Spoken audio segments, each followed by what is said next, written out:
बहुत बहुत स्वागत या अपने सब गोटे का मिथिला होटल में। और एता देख रहल छी अहाँ सब बैगन या आलू या तो एता बैगन आलू को हम पहले पानी में धोई लेने छी साफ से। अहाँ सब सोचत हैब जे बैगन आलू हम अहाँ सब किया देखा रहल छी, तो आइ की कहूँ मोन भ गेल तरुआ खाय का। एता देख रहल छियै जे हम बैगन काट रहल छी और सबसे पहले हम बैगन का तरुआ काटब। तो देख रहल छियै बैगन कतेक निक बैगन या इयो ना बैगन भरते बनावे वाला से हो या तरुआ खाय वाला से हो या। और एता देख रहल छियै कि अहाँ सब आलू से हम काट रहल छी। अहाँ सब ई सोचैत हैब जे चाकू लक किया काटे छै तरुआ, तो हमरा हाँसू लक तरुआ काटो नै आबैया, तै दुआरे हम एता चाकू यूज केने छी।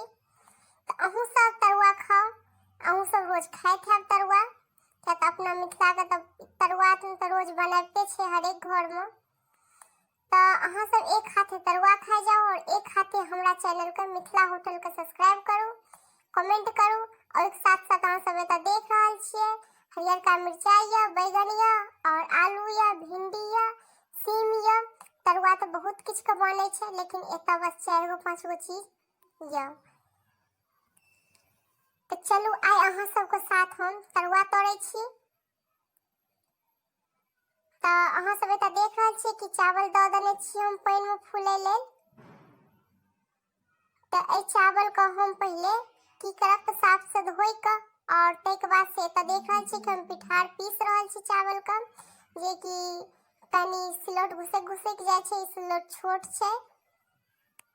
और अब पिठार पीसल भ गेल, एहि में हल्दी मिला देलौ 1 चम्मच और नमक,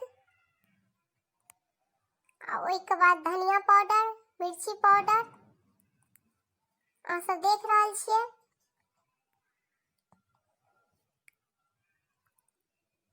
अब पानी डाल देलिए, पानी ओतबे डाले के छै में कि ई ज्यादा पतला नहीं होय और जब कि सही से आलू में या कोनो चीज के हम तरुआ बनेबै तो ओइ में सही से वो मिल के लाग जेते।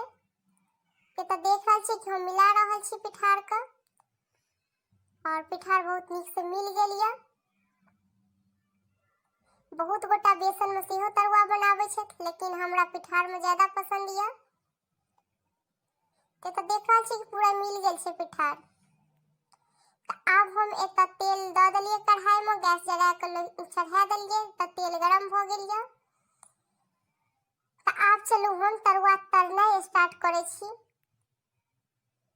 पर प्लीज अहूँ सब बताबू कि तरुआ अहूँ सब नहीं तोड़े छी। हमरा ओना तोड़ नहीं आबैया, हम अहाँ सब से बस किछ सीखऽ चाहे छी। तो तै दुआरे हम ई वीडियो बनावे छी, बस अहाँ सब से ई सहयोग या जे अहाँ सब हमरा सिखाबू कमेंट क के कि अहूँ सब एनाही तरुआ तोड़े छी। और हमारा चैनल के साथ साथ सब्सक्राइब करू मिथिला होटल का। एता देख रहल छी कि आलू पक रहल छै और एता हम आलू द रहल छी तेल में। आलू एतबे देबै जतबे तेल मखन एते।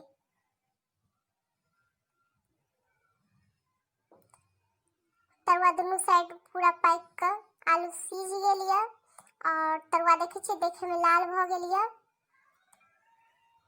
की कहूँ मन तो करैया कि तड़ते तड़ते खा ली, लेकिन नहीं खा सकै छी तड़त तड़त।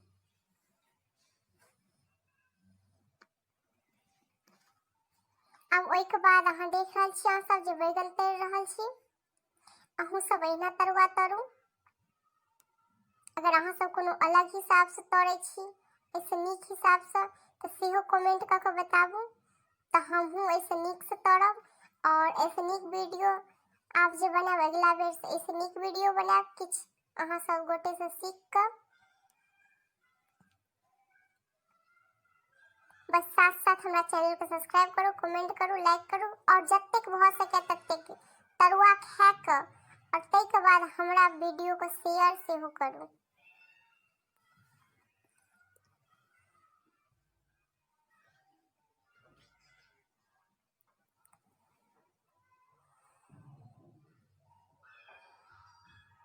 ई सीम भ गेल।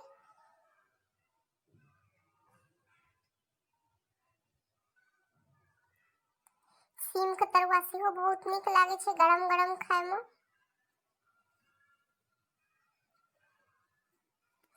और तिलकोर के तरुआ सेहो बहुत नीक लागे छै, लेकिन केओ तिलकोर के पत्ता आनि नहीं देलक, तै दुआरे तिलकोर हम नहीं तैर सकलहुं। अगला वीडियो में तरब।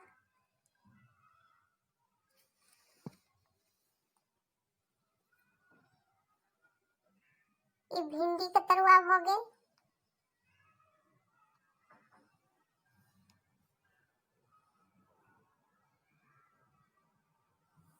एतऽ देख रहल छी कि कतेक नीक से तरुआ सब सबटा तरा गेल ये। मिरचाई या, सीम या, आलू या, बैगन या, भिंडी या।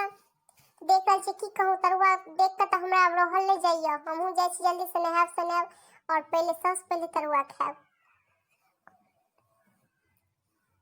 अहूँ सब एनाही साथ साथ तरुआ खा के हमरा चैनल के लाइक करू, सब्सक्राइब करू।